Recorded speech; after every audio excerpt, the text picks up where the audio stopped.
والديكم الله يحفظكم. اكو مرة عايشة بالولاية، عندها بس ابن واحد، رجلها توفي واخوانها متوفين واخوان رجلها متوفين، فعندها بس هذا الابن الواحد. فكبر ابنها فحس بألم عده، فأخذتها للمستشفى، راجعت بيه قالت هذا بيه عجز كلوي وهاي العملية تكلف، فهي ما عندها منين تجيب، فقالت أنا أتبرع له بكليتي، فتبرعت له بكليتها. فالحمد لله عاش وكبر، فاستحق الزواج، فاتزوج والله مكنه وبنى بيت. من بنى بيت زوجته ايش قالت لي؟ قالت له امك ما تعيش ويانا، امك ما تعيش ويانا، خذها الدار المسنين.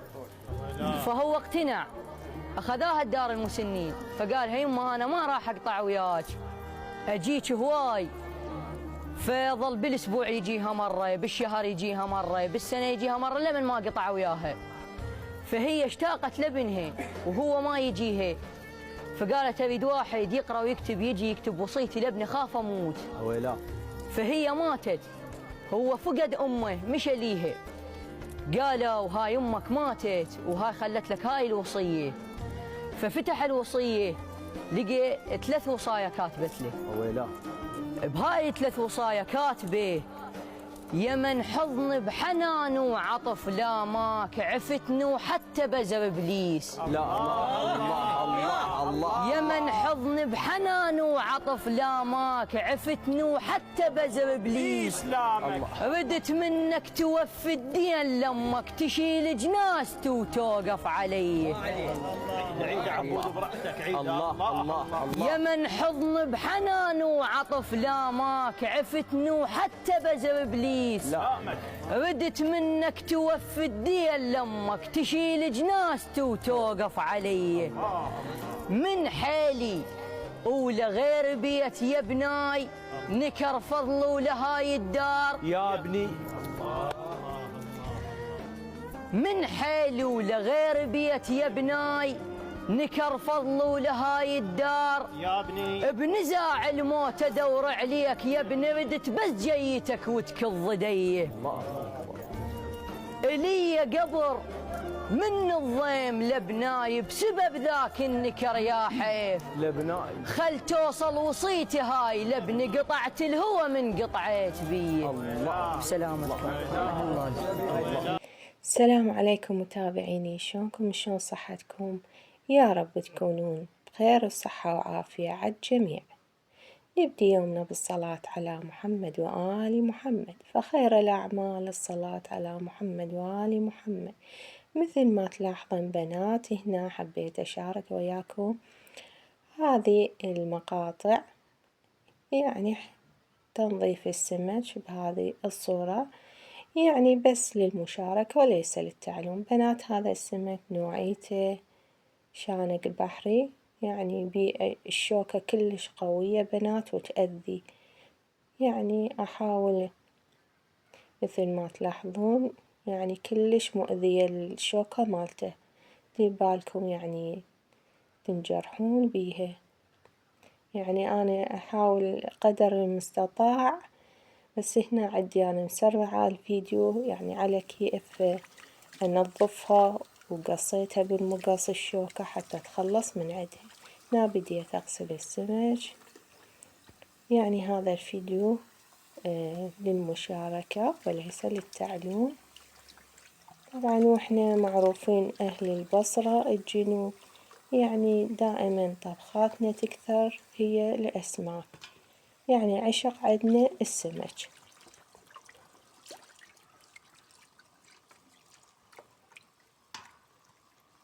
ما أدري، بس إحنا نحب السمك، ما أدري بعد، ما أدري والله.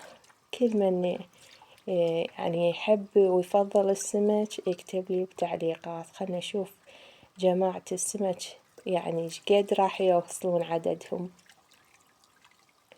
والله يعني السمك أحسن، يعني أفضله أحسن من اللحوم والدجاج. يعني واحد شقد ما ياكل من عنده ما يمل من عنده، حتى لو كل يوم يسوي سمك هم ياكل هم ما يمل.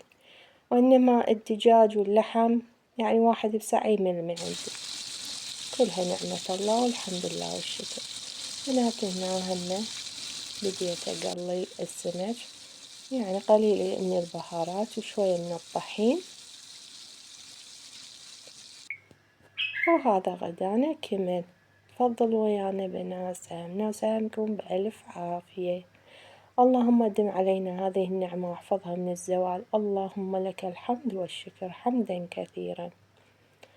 بنات، وطبعا تعرفون راح نودع سنة، ما بقى شي على السنة الجديدة، وحبيت يعني أقدم لكم تهنئة متابعيني خاصة، وأقول لهم كل عام وأنتم بألف ألف خير إن شاء الله.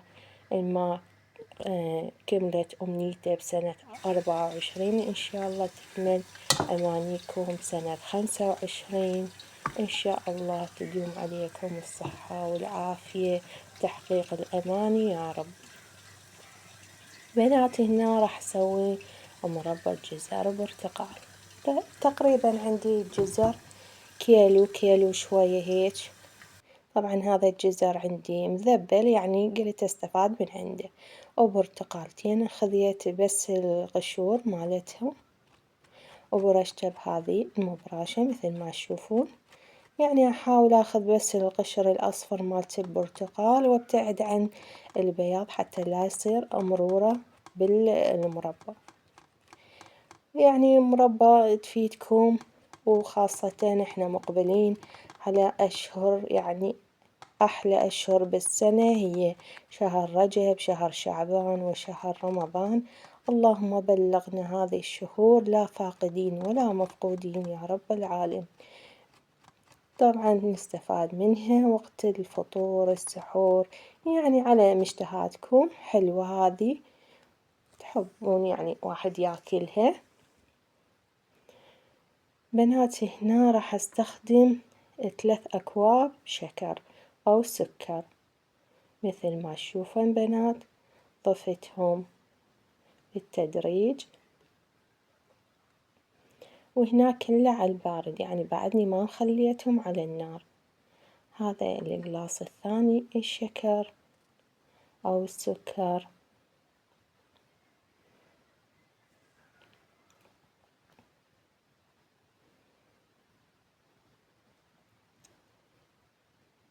وهاي الجلاس الثالث، كلهم نفس القياس. هنا بنات أمزج السكر أو الشكر كل زين ويا الجزر، يعني بعدني ما ضايفة عليه ماي، مجرد الشكر والجزر. أريد تنزل السوائل كلها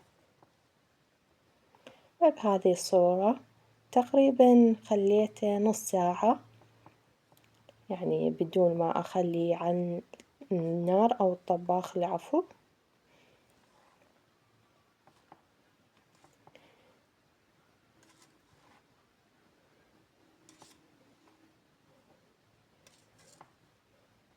يعني حلو واحد شغلات يسويها بالبيت ويستفاد من عندها، ما يشتريها. طبعا اللي يشتريها من الخارج كلها مواد حافظة وما تعرفون يعني شنو يتخلى بيه. بس إذا اشتغلتوها بالبيت تكون نظيفة على ايدكم وتعرفون شنو المواد انتم الخالينها بيها. هنا بنات غلفتها بهذا النايلون. طبعا هذه كلش حلوة بنات، اشتروا من عندها تستفادون من عندها هواي شغلات. راح أخليها نص ساعة حتى ينزل. هاي بعد نزل السوائل، يعني بدون أي إضافات العفو، مثل ما قلت لكم مجرد السكر والجزر بس. هذه الكمية السوائل اللي نزلت.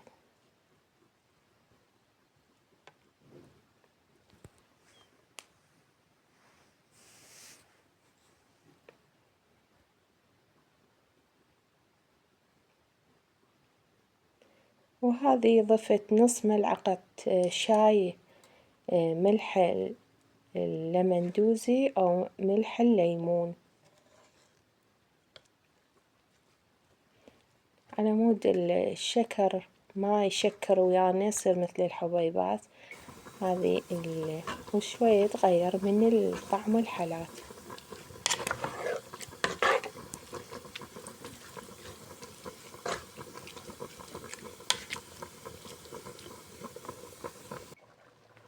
هنا بعدها طبعا رفعت القدر خليته على الطباخ، وهنا ضفت هذا القلاص الرابع من الشكر،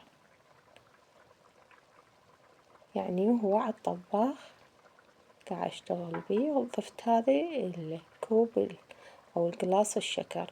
بعدها ضفت طبعا استخدمت 3 أقلاصات من الماي، صار هسه عندي 3 أقلاصات من الماي، وعندي 4 أقلاصات من السكر. بالبداية 3 ضفت، بعدين هسه مثل ما لاحظتوا القلاص الرابع.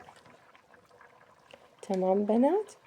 وضفت نص ملعقة شاي لمندوزة أو ملح الليمون، وأخليها على النار كلش ناصية، يعني ما أعلي عليها، على ما تسبك السكر والجزر. بعدها هاي هنا بنات أخذت من عنده قليل خليته بالخلاط، راح أخلطه على مود أريد أسوي القوام شوية ثخين.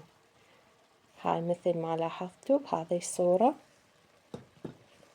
يعني مو كله، جزء قليل من عنده مثل ما شفتوا بهذه الصورة.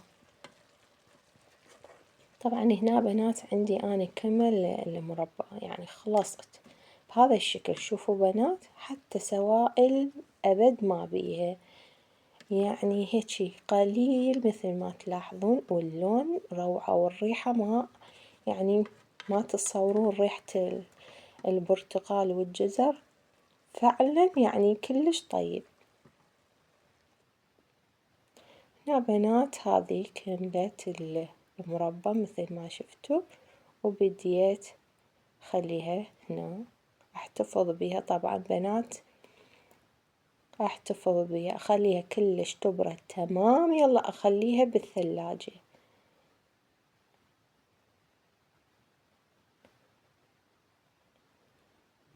اتمنى هذا الفيديو ما يكون يعني طويل عليكم وتملون منه بنات. لو وصلتوا لهنا اذكركم تخلون لايككم الحلو يا بنات، ومع ألف سلامة، دمتم بحفظ الرحمن. إن شاء الله نلتقي وياكم فيديو جديد. مع ألف سلامة.